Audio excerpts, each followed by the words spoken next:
Deja abierta la puerta para una mayor participación de sociedades científicas y médicas en la gestión de la pandemia. Incluso participaron en el primer balance que dio el nuevo ministro. Vamos a conversar de este y otros temas junto al vocero de la Sociedad Chilena de Medicina Intensiva, Eduardo Tovar. Eduardo, bienvenido al programa. Muy buenas tardes, Daniel, y muy buenas tardes a todos ahí la gente que está viendo CNN Chile. ¿Ve hasta ahora algún cambio entre la gestión del ministro Mañalich y la gestión que recién comienza, por cierto, del nuevo ministro París?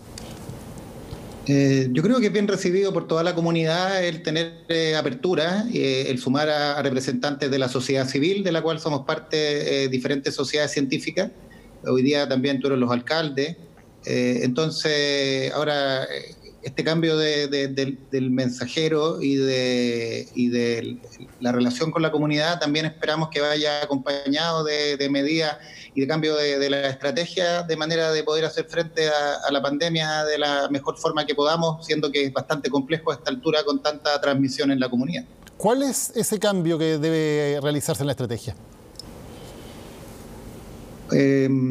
Lamentablemente llegamos a una fase con gran transmisión en la comunidad. Uno ve todos los números que nos reportan los centros de epidemiología, la gente que está haciendo ciencia con los datos, y estamos entre el 25 y el 30% o incluso más de tasa de positividad de la PCR. Entonces tenemos, por lo tanto, muchas personas que están en su casa, que tienen síntomas, algunos asintomáticos, y en los cuales los procesos de pesquisa, de diagnóstico, de aislamiento y de búsqueda de contactos y cuarentena está siendo bastante lento. Desde la semana pasada que se había anunciado la incorporación de la atención primaria en esa actividad, sin embargo, eso esperamos que con el cambio de ministro se vea reforzado y lo necesitamos de forma fundamental, porque obviamente en la medida que van creciendo los casos, se hace cada vez más complejo el seguimiento apropiado de cada uno de ellos y de sus contactos. Se ha hablado mucho de eso, ¿no? De cómo hacer la trazabilidad, de cómo la atención primaria puede tener un rol protagónico. ¿Qué significa eso en la práctica? ¿Qué se debería estar haciendo hoy en la atención primaria que no se ha hecho o no se ha hecho con la suficiente intensidad? Claro, cuando teníamos pocos casos, hablamos de algunas decenas o algunos cientos o incluso pocos miles, esto estaba radicado en las seremías. Y las seremías en general son aparatos administrativos bastante lentos, con no tanto personal y que no necesariamente tienen un gran conocimiento del territorio, la comunidad, las comunas. Entonces, finalmente se logró cambiar la estrategia, sumar a la atención primaria.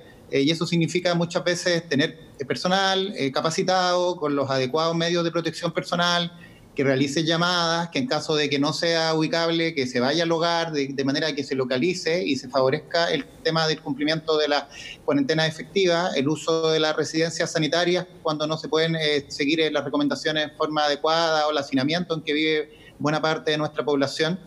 Así que aunque nosotros desde la medicina intensiva estamos bastante lejos del mundo de la atención primaria, sin lugar a dudas reconocemos que en esta etapa el esfuerzo fundamental tiene que centrarse ahí, porque todos los esfuerzos que podemos hacer en los hospitales y en la atención terciaria, que nos han permitido crecer mucho de capacidad y responder mejor a la pandemia, se hacen insuficientes, y sin lugar a dudas la única llave de la solución es lograr controlar esto a nivel de la comunidad. ¿Qué tan crítica es hoy la situación en precisamente las camas críticas, los respiradores? ¿Qué tan al límite estamos hoy día en Chile? La situación hace ya varios días que está muy compleja. Eso significa que el sistema, como reflejan las cifras tanto del Ministerio como las que nosotros llevamos de forma autónoma a nivel de la Sociedad Chilena de Medicina Intensiva, y desde hace ya más de 2 semanas en conjunto con la Sociedad de Anestesiología, la rama de Intensivo Pediátrico y la Sociedad Chilena de Medicina de Urgencia, muestra que estamos con el sistema muy saturado. Eso significa que pueden llegar pacientes, y es frecuente que te encuentres todos los días en el fondo con dificultad para que los pacientes fluyan, se quedan en las urgencias, pasan largos periodos requiriendo cupo de cama crítica, y esto definitivamente es lo que estamos viviendo y lo que lamentablemente vamos a seguir viviendo los días que vienen delante. Como comentaba el entrevistado recién, entre que tenemos el pic de casos y tenemos el pic de ocupación en las camas críticas, esto va separado por lo menos 7 o 10 días.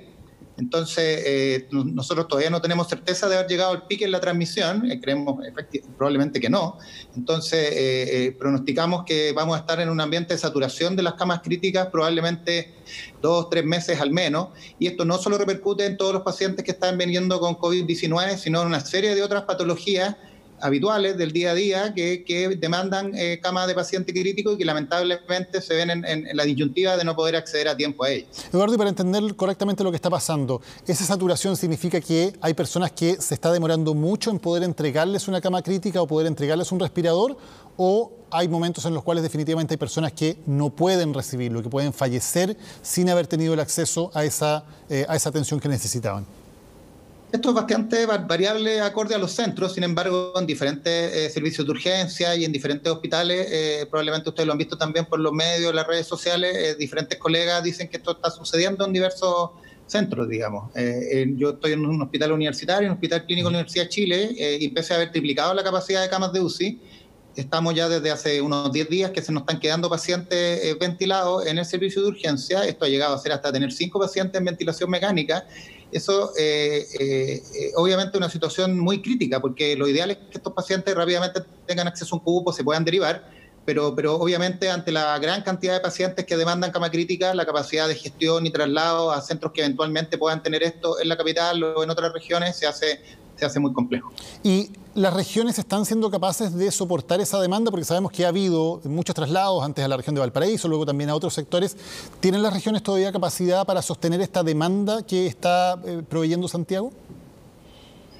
Yo diría que queda muy poca capacidad, porque ya hemos visto cómo se ha ido saturando la sexta, la séptima región, la quinta, que además tuvo un incremento local de los casos propios, digamos, lo mismo que la segunda y la primera región.